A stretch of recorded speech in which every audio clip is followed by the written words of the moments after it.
meios para o estudo da noite, já que nos faltam as qualificações necessárias.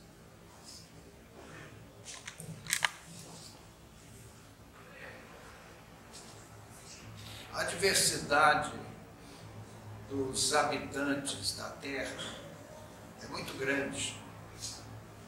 É uma coisa interessante quando se compara a população terrestre com a população espiritual do próprio planeta Terra. Aqui nós vemos, às vezes, pais e filhos, entes queridos, cônjuges, espíritos de evolução díspara, e às vezes dividindo o leito. Mas no mundo espiritual não é assim. Os espíritos do mundo espiritual se reúnem por afinidade, por aproximação fluídica, por idade espiritual. É diferente da Terra. Por exemplo, os espíritos de mediana evolução habitam em colônias espirituais. Já os espíritos excelsos habitam regiões que eu não saberia dar o endereço aos amigos, nem o e-mail, nem o site. Eles vivem em esferas fora do nosso alcance. Uma única vez na nossa experiência mediúnica, fomos levados a visitar uma instância superior dessa natureza. Meus amigos, como os homens não conhecem essas regiões, não criaram palavras nem imagens para defini-las. Mas posso dizer aos amigos que alguns poucos minutos ali de visita deixam uma saudade imortal. Então vale a pena a gente lutar muito, arduamente, para conquistar a vida nessas instâncias elevadas. São felicidades imortais, amores imortais. É aquele amor sem adeus. Então aqueles espíritos se caracterizam por um amor intenso que nos tem. Mas na Terra não é bem assim. Não faz muito tempo, eu ouvi mais uma vez, os amigos já ouviram isso muitas vezes, uma pessoa me disse: mas vocês espíritas acreditam no sobrenatural. Todo mundo já ouviu isso, né? Então, há alguns termos assim que a gente ouve na raia comum do nosso mundo: sobrenatural, fantasma, alma do outro mundo, coisas desse tipo. Compilando o insigne dicionarista, o senhor Aurélio Buarque de Holanda Ferreira, ele define sobrenatural algo que está acima do natural, aquilo que está à parte do natural, etc. E se nós respeitarmos que quem faz a língua é o povo, nós podemos entender essas colocações muito próprias da nossa humanidade. Mas eu respondi para essa moça que me fez esse questionamento que o sobrenatural não existe. Porque as leis naturais são as leis de Deus. E nada, absolutamente nada do universo está fora das leis de Deus. Deus, no nosso entendimento e plagiando uma informação passada pelo Espírito Verdade a Allan Kardec, disse ele que Deus é o infinito em todas as perfeições. Então, se Deus é infinito em todas as perfeições, a sua obra é perfeita. As leis naturais são absolutamente perfeitas. Tudo o que nos cerca é perfeito, e vou mais longe. Existe em função de nós, filhos de Deus. As coisas são montada nas leis naturais a nosso serviço. Porque nós somos a obra divina. Nós falamos em amor, o amor de mãe. Semana que vem, no próximo fim de semana, é o Dia das Mães. Então a gente diz assim, não existe amor maior do que o amor de mãe. Existe sim. É o amor daquele que colocou o amor no coração das mães. É aquele que tem amor para dar às mães. Então, este é o amor cósmico, o amor universal, que vela por nós. Ninguém está esquecido, ninguém está abandonado. Quando nós nos sentimos assim, puxa vida, esqueceram de mim 3. É um equívoco. Nós estamos, meus amigos, muito bem cuidados. Quando eu falo aos companheiros aquela experiência que tivemos numa instância superior do planeta terrestre, que nos deixa assim, indelével saudade, inesquecível saudade. Vamos lutar muito para um dia merecermos habitar aquelas instâncias felizes dos espíritos elevados. Chegaremos lá. Mas, meus amigos, como dizíamos, Deus é a perfeição. Todas as suas obras são perfeitas. Então, nada existe fora dessa perfeição. Então, quando alguém chama a vida espiritual, chama os espíritos de fantasmas, alma do outro mundo, é que diz que nós acreditamos no sobrenatural, são expressões corriqueiras do jargão popular que nós respeitamos, mas que são expressões absolutamente incondizentes com a verdade. Se nós recuarmos nas eras, e já tivemos a oportunidade de vislumbrar espiritualmente essas eras distantes, desde eras remotas. Os amigos leram certamente em Delfos, aquelas pitonisas famosas. Por que elas eram médiuns? A mediunidade, a espiritualidade está em toda parte, desde todas as eras da humanidade. Acontece que o planeta terrestre, como dizíamos no começo dos nossos comentários, ele é habitado por espíritos muito diferentes, diversos. Há assim uma diversidade espiritual que raia o infinito. Então você vê, e a imprensa, que sempre gosta de explorar as ocorrências desastrosas e amargas da nossa humanidade, então o noticiário, especialmente o noticiário policial, nos trazem quadros assim assustadores. Nos causa, assim, às vezes, até uma certa depressão, um pesar pela nossa sociedade. Veja, é porque os espíritos são muito diferenciados. Entretanto, as pessoas nobres, as almas boas, que existem em grande quantidade no nosso mundo, dizer, esse mundo está perdido, não é verdade. A humanidade é má, não é verdade. Quem diz isso se equivoca. Muito ao contrário. Milhões de irmãos nossos de nobre caráter andam aí pelo mundo, só que eles são discretos, disciplinados, silenciosos. Você quer ver uma coisa? Você coloca 40 pessoas educadas numa sala e 4 baderneiros na outra. Onde é que faz mais barulho? Não é isso?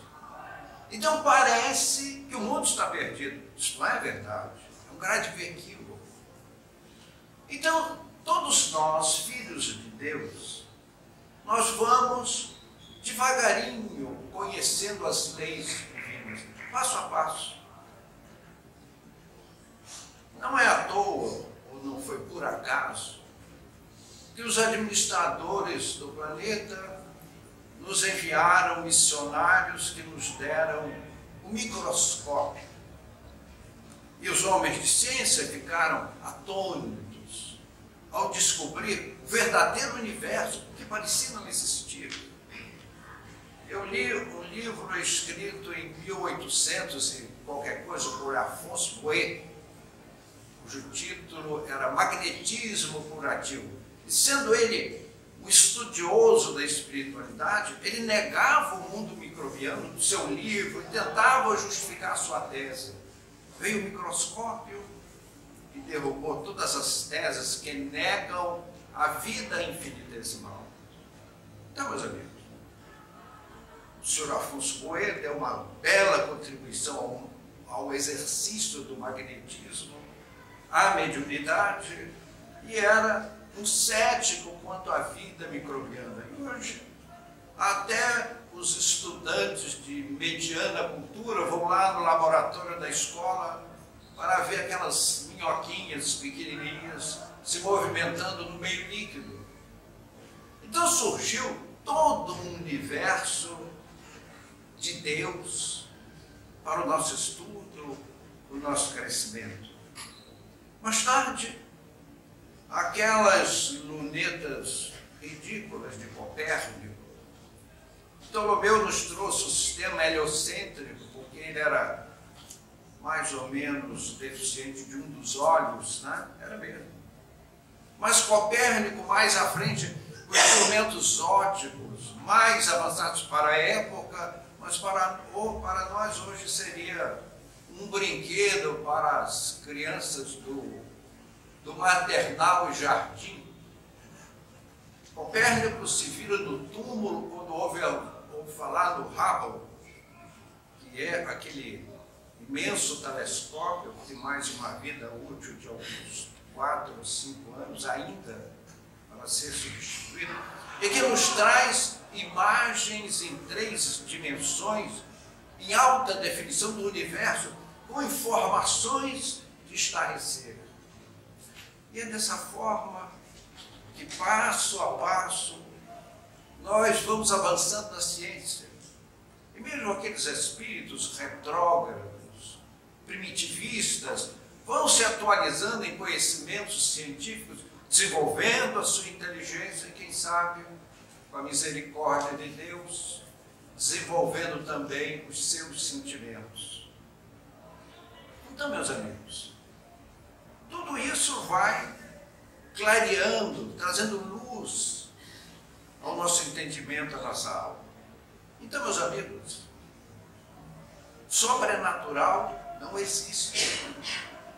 Porque para uma coisa estar ao lado ou fora das leis naturais, seria derrogação de que Deus é o supremo comandante da vida cósmica, é a instância geradora da vida, como diz o Livro dos Espíritos, na sua pergunta número 1, o que é Deus? Deus é a inteligência suprema, causa primária de todas as coisas. O Livro dos Espíritos, na sua primeira questão. Então, nós espíritas não cremos no sobrenatural, porque o sobrenatural não existe. É claro que para uma humanidade tão diversificada, do ponto de vista do desenvolvimento dos sentimentos, da inteligência, do conhecimento, só aos poucos, e nós espíritas somos um desses poucos, e já a essa altura não tão poucos, porque hoje milhões de pessoas no mundo se dizem espíritas. 32 países no mundo já possuem federação espírita, congregando as instituições espíritas nacionais. Eu poderia trazer uma notícia para os amigos. O filme do Chico já é o filme nacional com o maior público de toda a história do cinema brasileiro, tendo batido a casa de 3 milhões de espectadores. Alguém disse, não, mas é maior que o Avatar, não é verdade. O Avatar chegou a 9 milhões. Mas como o filme do Chico vai ficar por mais algumas semanas em cartaz, ele vai chegar ali perto do Avatar, com chance de ser o filme mais assistido no Brasil em todos os tempos. Então, meus amigos, estou falando de sobrenatural. Assim como os técnicos nos trouxeram o microscópio, assim como os homens de ciência aposentaram as lunetas de Copérnico e nos deram os telescópios, como o de Monte Palomar, com 200 graus, que é uma coisa assim inimaginável para nós leigos, foi Allan Kardec, o insigne cientista, que nos trouxe as lunetas, entre aspas, do fenômeno mediúnico. A mediunidade, meus amigos, ela é observada no mundo desde que o mundo é mundo. Nós tivemos a oportunidade de fazer uma palestra certa feita, cujo espírito comunicante foi um dos mestres, foi um dos religiosos, dirigentes de uma corrente que consta da Bíblia de um passado remotíssimo. E enquanto ele descrevia a sua sociedade secreta da época, aquelas imagens dançavam em nossa mente de maneira muito clara. Eu tive uma oportunidade de observar como os fenômenos mediúnicos, como a mediunidade já era praticada naqueles primórdios da Caldeia, quando aquele povo era uma expressão regional de poder, poder militar, poder cultural e, acima de tudo, poder religioso. Então, aqueles pontífices se comunicavam com os espíritos como nós nos comunicamos. Então, meus amigos, dizer que os espíritos são sobrenatural é um grande equívoco. Allan Kardec, ou melhor dizendo, Léon Hippolyte Denisard Rivel, o professor Denisard, ele nasceu numa família em que parte da família era protestante, vigorosamente protestante, e outra parte da família era católica. Então ele via aquelas querelas entre os familiares e sentia um grande desconforto, mas puxa vida. Então o Evangelho não é uma mensagem de conforto, de esclarecimento, de luzes espirituais. Não dizia o Cristo, amai-vos uns aos outros como eu vos amei. Amai a Deus sobre todas as coisas e ao próximo como a si mesmo. Então se pergunta, caberiam aqueles dísticos chistosos, aqueles azedumes entre entes queridos por uma questão religiosa? E, em função disso, o professor Denisard manteve uma certa frieza com a mensagem religiosa. Isso não foi por acaso.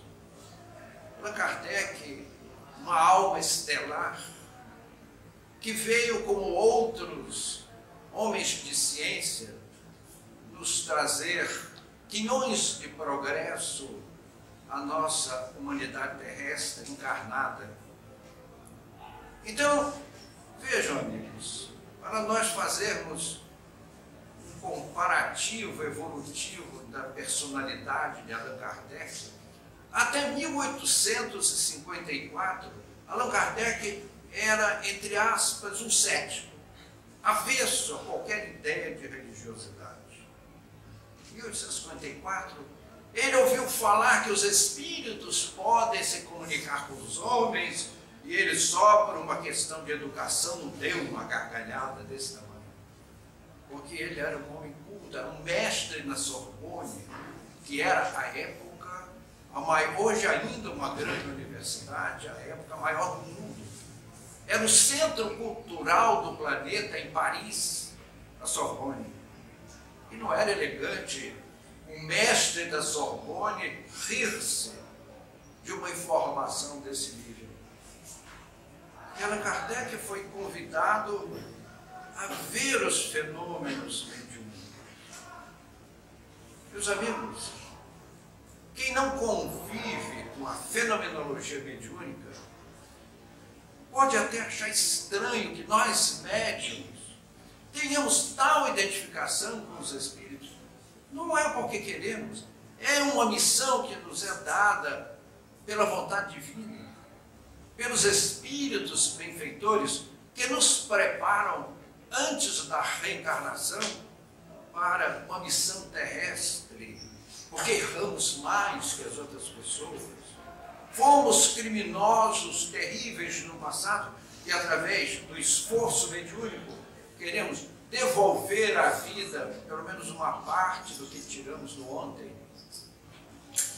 Então, o professor Rivero, em 1854, viu os espíritos comunicarem-se com os homens assim nas suas barbas, sem que ele pudesse negar.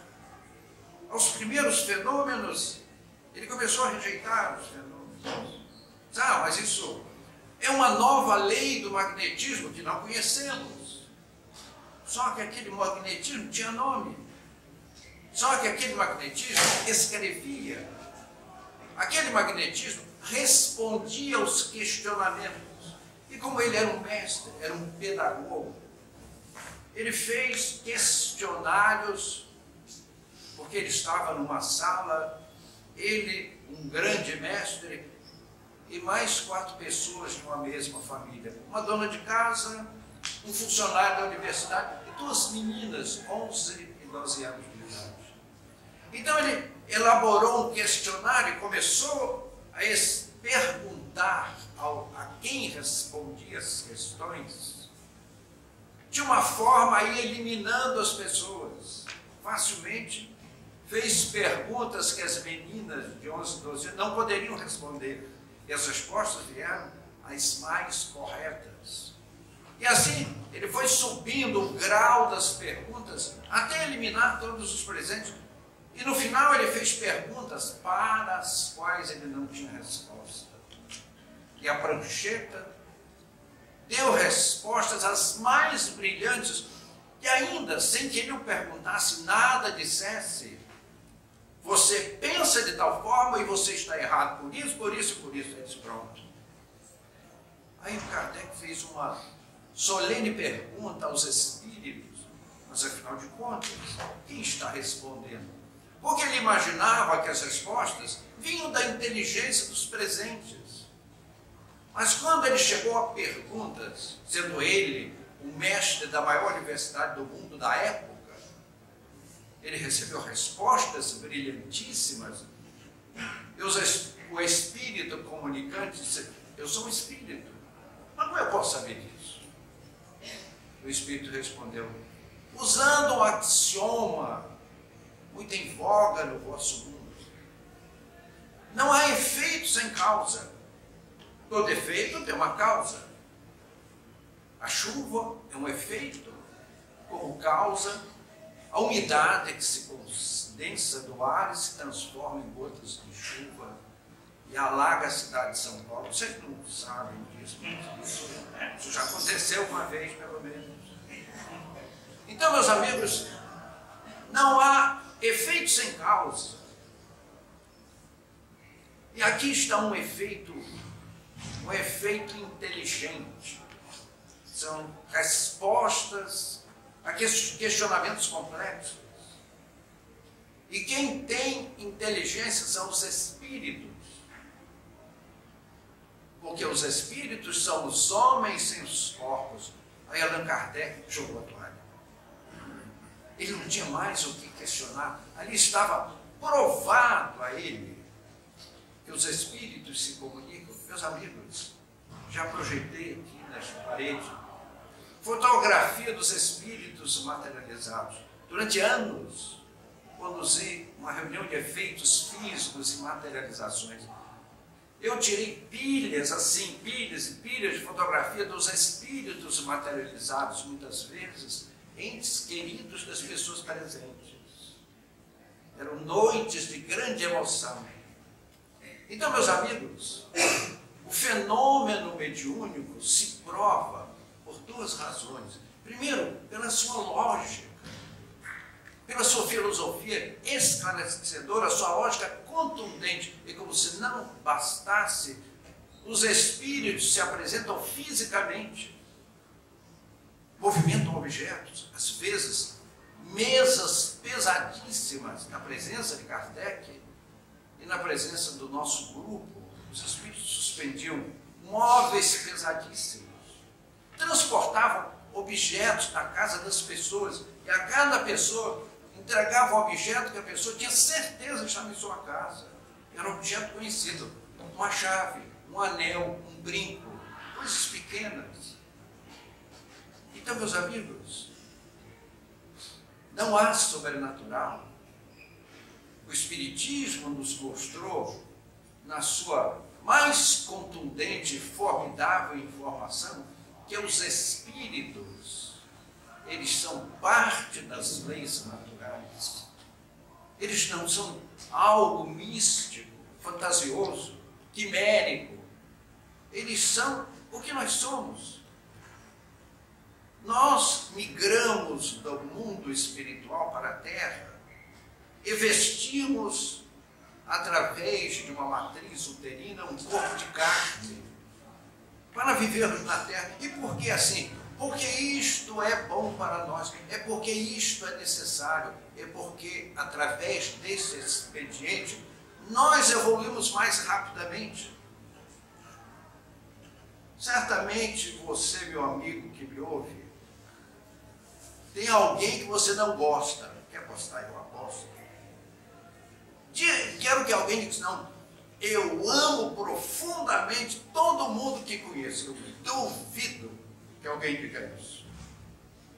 Aí eu pergunto a você, meu amigo, às vezes pessoas que nos fizeram males terríveis, você dividiria o leito com essa pessoa sem a reencarnação? Também duvido.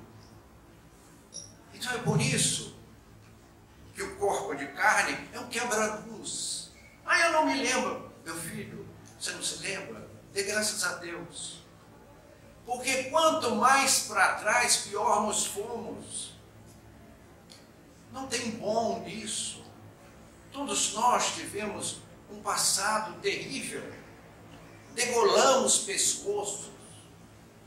Hoje a gente só fica na vontade, não é verdade? Porque hoje seria o crime doloso, com a intenção de matar. É que no passado não existia sogra, não é isso? Hoje tem sogra, porque o casamento foi formalizado. Então, meus queridos amigos, para nós resgatarmos um passado delituoso brilhantemente, esse esquecimento vai ser necessário para que nós possamos aprender, nos educarmos espiritualmente. Então, meus amigos, essa é a filosofia que não existia antes do dia 18 de abril de 1857, como dissemos. Dá para fazer uma ideia da alma de Allan Kardec. Em 1854, ele nada sabia de espiritualidade. Em 1857, 3 anos depois, publica o Livro dos Espíritos, que é a base da doutrina espírita. Você seria capaz de, em 3 anos, mudar de um extremo a outro tão formidavelmente, ao ponto de nós sermos planetariamente influenciados por esses ensinamentos? Mas a obra divina, meus amigos, vem chegando ao nosso espírito suavemente. A natureza não dá saltos. A nossa evolução é passo a passo. Se nós observarmos tudo que nos cerca, nós ficaremos assim, maravilhados com a obra divina. Já comentei aqui e hoje repito. Se nós pegarmos uma folha de papel bem grande, grande mesmo, que cobrisse lá da Terra do Fogo, ao sul da Patagônia Argentina, e cobrisse os 3 continentes das Américas, América do Sul, América Central, América do Norte, e fôssemos até o Canadá, o norte, lá onde está o fim das Américas. E nessa escala desenhássemos a Via Láctea, que é a nossa morada cósmica. E onde nós moramos? É o nosso endereço, é o nosso site universal, é a Via Láctea. E aí desenhássemos em escala, nessa gigantesca escala, para o nosso entendimento de formiguinhas planetárias, o nosso Sol, que é 1.320.000 vezes a nossa Terra, ele apareceria o tamanho de uma laranja nessa escala. Para se ter uma ideia do tamanho da Via Láctea. 100 milhões de sóis de primeira grandeza. E a Terra aparecia do tamanho de uma hemácia. E para os amigos fazerem ideia do tamanho de uma hemácia, no milímetro cúbico, que é um cubo com 1 milímetro de aresta, cabem 5 milhões de hemácias. Trilhões em todo o nosso corpo, em aproximadamente 5,5 litros de sangue. Então, meus amigos, ficamos estarrecidos com o gigantismo da vida cósmica. Muitos e muitos milhões de galáxias, o Hubble nos revela lá das regiões espaciais, em 3 dimensões, em imagens fidedignas. Uma cabeça de alfinete tem mais átomos do que grãos de areia numa praia. Se os amigos quiserem contar, são 8 sextilhões de átomos na cabeça de um alfinete. Para quem não esteja muito familiarizado com a matemática, é 1 milhão, bilhão, trilhão, quatrilhão, quintilhão, sextilhão. 8 sextilhões. Se você resolvesse contar os átomos da cabeça de um alfinete, 1, 2, 3, levaria 253 mil anos para fazer essa conta. Como diz Emmanuel, cantando as glórias de Deus. E nós olhamos o céu, a constelação do navio Argos, Canopus, o gigante. Se o nosso Sol fosse jogado em Canopus, ele nem perceberia. Dá o seu gigantismo. E assim, é todo o universo que nos cerca, como diz Emmanuel, cantando as glórias de Deus. Meus amigos, e o Criador nos dá esse corpo maravilhoso, cheio de ossos, 208 ossos, para manter a nossa carcaça de pé. Você já imaginaram? Se tirasse os ossos, o que acontecia? Você viraria uma panqueca derramada no chão, seus ossos. E as cartilagens que permitem aos ossos se dobrarem, se movimentarem sutis.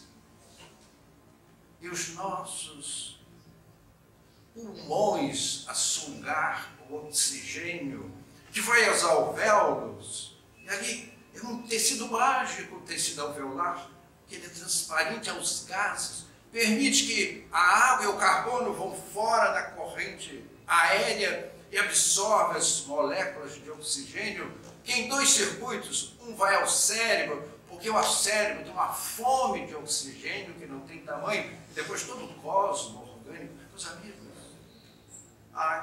nós somos obras do acaso. Meu amigo, o corpo humano tem tecnologias inimagináveis. Nós caminharemos milhões de anos para compreender todas as tecnologias que envolvem o nosso corpo físico, para que nós possamos falar, para que nós possamos respirar. E muitas funções são autônomas. Por exemplo, você não precisa pensar para o seu coração bater. Porque se fosse preciso, você não podia dormir. Porque você dormia e acordava morto. Se precisasse pensar para o coração bater, mas o coração pulsa num ritmo adequado. É um músculo. como a bomba, não aquela dos terroristas, mas aquela que a misericórdia divina colocou no nosso peito para permitir a vida. Então, meus queridos amigos, falar-se em sobrenatural é uma tolice que não tem tamanho. Que a gente respeita. É quando a gente vê uma criança falando asnice e a gente ri, a gente abraça, continua amando a criança, continuamos amando a todas as pessoas, como aqueles espíritos que fomos visitar naquela instância superior que nos deixa tanta saudade e uma vontade enorme de mudar para lá. Mas só que temos ainda muitos resgates a cumprir. Por isso, meus queridos amigos, fechando os nossos comentários, sobrenatural é uma expressão absolutamente inadequada. Tudo está nas sapientíssimas leis do Criador, previstas para o nosso engrandecimento, para a nossa felicidade. E que esses bons amigos que nos trazem suas inspirações nos amparem nessa noite, em nome do Cristo, para que retornemos com a paz do Senhor em nossos corações. A minha paz vos deixo, a minha paz vos dou. Não vou lá dou como o mundo a dar. Não se turbe nem se perturbe o vosso coração, porque eu estarei convosco todos os dias, até a consumação dos séculos. Palavras do Mestre ensino. Que assim seja.